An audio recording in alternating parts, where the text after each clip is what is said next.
Good afternoon and welcome to NHADEC's Lunchtime Connections.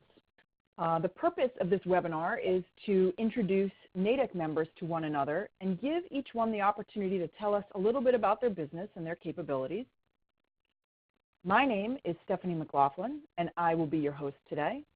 I'm the principal of Faire Marketing Communications, a NHADEC member, and a member of NHADEC's Marketing Committee. The format of today's webinar will be as follows. We have 3 presentations. Each presenter will have approximately 8 minutes to talk about their company. At the end of each presentation, there'll be a little bit of time for Q&A. You can either ask a question of the presenter directly or type your question into the chat panel and I will pose it to them. To ask a question of the presenter directly, please raise your hand using the software interface and I'll call on you. I will be monitoring time and keeping us on track. I may close Q&A if we're running long. And please feel free also to raise your hand or use the chat pane in the software panel if you have any questions for me during the webinar. All right, before we start, one last housekeeping item. As this is lunchtime and I anticipate some of you might be eating lunch during the broadcast, I ask you to please put yourself on mute. Good afternoon. My name is Stephanie McLaughlin and I am the principal of Faire Marketing Communications. As I thought about what I could share with you today that would be valuable for the broadest number of NHADEC members, I decided to start with this. The digital disruption is a fundamental challenge to traditional ways of doing business caused by the internet and other digital channels.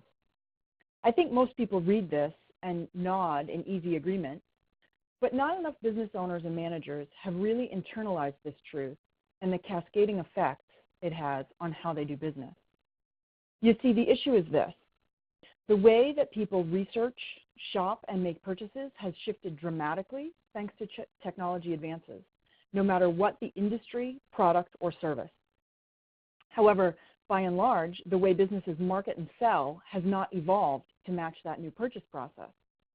B2C companies have done a better job as a group, but B2B companies have largely thought they're immune since they're selling to other businesses or to the government.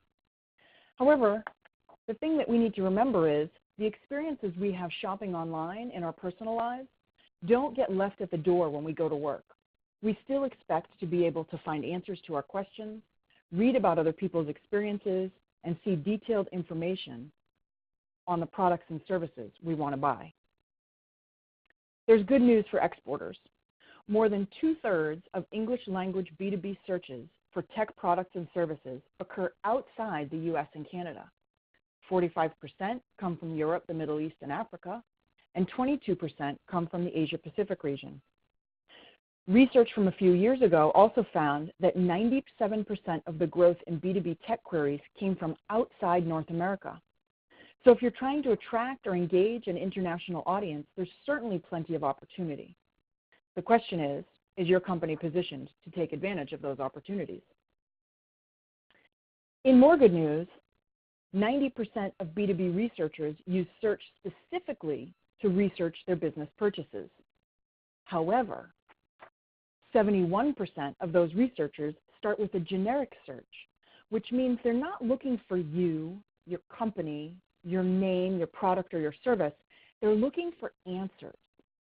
They're looking for solutions to their problem and ways to overcome their challenges. According to Google, B2B researchers do 12 searches on average prior to engaging on a specific brand site. That means it's important for companies to identify how and where they can be part of that conversation throughout their prospect search. What does all this mean for companies trying to compete in today's marketplace? It means that if you've got a website, but you haven't updated it since it went live, you should know that a lot has changed since then, even if that update was only a year or 2 ago. It means that if you think your website is good enough, I'm telling you that you're surrendering competitive advantages to someone else. And it means that though your pipeline may look good now, waiting until it looks much worse is not the time to start with web and digital marketing. These things take time and they need to build. While the evolution of the web and how we use the web has empowered us all as consumers, it has frustrated and overwhelmed a whole lot of business owners, and I certainly empathize with them. Staying current in a world that's changing so fast is a difficult thing to do, especially if it's not your core area of expertise. However, when it comes to reaching and engaging current customers or prospects, no business has been immune to the rapid evolution of how people research and make purchases. So how can Savoir-Faire help?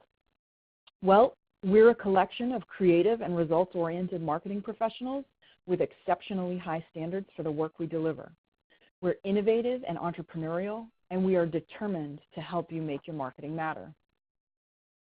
We support companies through the implementation of strategic and thoughtful marketing programs made up of some or all of the services that you see here. Our goal is to help our clients achieve their business goals. In an ideal situation, we start with discovery and strategy. The discovery process is our opportunity to learn about your business, the history of your marketing endeavors, and the results of those endeavors. It's our chance to learn about your goals and what the marketing program is working to achieve. Much of our work is done on websites. We can rejuvenate a wilting, overgrown, or unattended website, or sometimes we even start from scratch. Digital marketing is certainly a broad term. Effectively marketing online depends largely on what your goals are, as well as your budget and resources. Building an effective strategy is half the battle, but executing and measuring successfully will win the war. Digital marketing can include any or all of the following disciplines: content marketing, inbound marketing, marketing automation, email marketing, social media, and paid advertising. We also find ourselves sometimes executing traditional marketing tactics. Though most of our marketing efforts for clients are focused on and around their digital ecosystem, we still find that traditional marketing services can be useful and effective, especially if they're implemented as part of a strategic plan and integrated with many of the digital things that are also happening. One last thing before I close. I want to encourage NHADEC members to keep an eye out in the next couple of weeks for emails and announcements from Savoir-Faire. We are launching a contest that is going to award one New England-based for-profit company with a year's worth of free marketing services that we're valuing at about $75,000.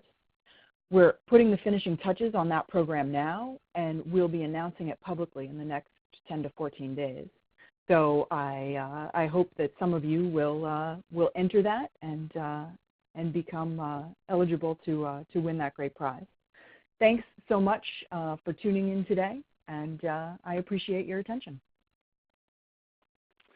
So Stephanie, I actually have a quick question for you.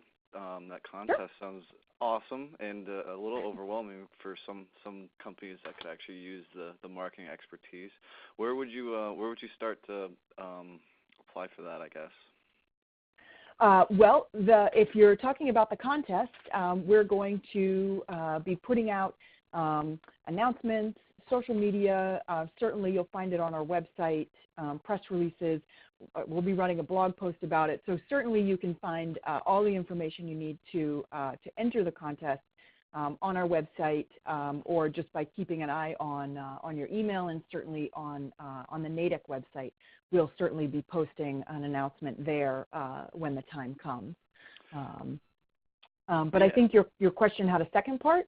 Yeah, I did, just because obviously the marketing aspect, and that's something our company could use. Where would you kind of start if someone would approach you to say like a transport? What would be like the steps you would go with the company, I guess? Yeah, so in an ideal situation, we implement a three-step process. The first step is our discovery phase, where we research and learn about the company, its competitors, the marketplace, and the business goals are hugely important. And then we create a strategy that's implemented in the next two phases. The first part is implemented when we, in the phase we call build the machine, and that is where we either build or rebuild, by and large, a digital infrastructure for the company. And then the second part is implemented when we run the machine, and this is where the ongoing marketing program is implemented, and then it's measured and analyzed and adjusted as the data requires. But we find that sometimes companies do get overwhelmed at the thought of the full process. So we're also open to starting with smaller projects with companies, so that they're able, if there's one thing that hurts a lot, they're able to get a sense of sort of who we are and how we work together, and sometimes we also build up to the big picture. So I appreciate the question, Sean. That's a great one, and one I get a lot. Yeah, no, that's excellent. Fingers crossed that we can win your contest. I hope so as well. All right, folks, thanks so much to all our presenters, as well as our audience and attendees. I sincerely appreciate your time and attention. If you would like to refer to this presentation or share it with someone you think would be interested, the video of today's episode will be posted on YouTube and on the NHADEC blog. And if you were an attendee today and you're interested in being a presenter in an upcoming episode, please send me an email. Thanks so much, and we now return you to your regularly scheduled programs. Thank you. Please stand by.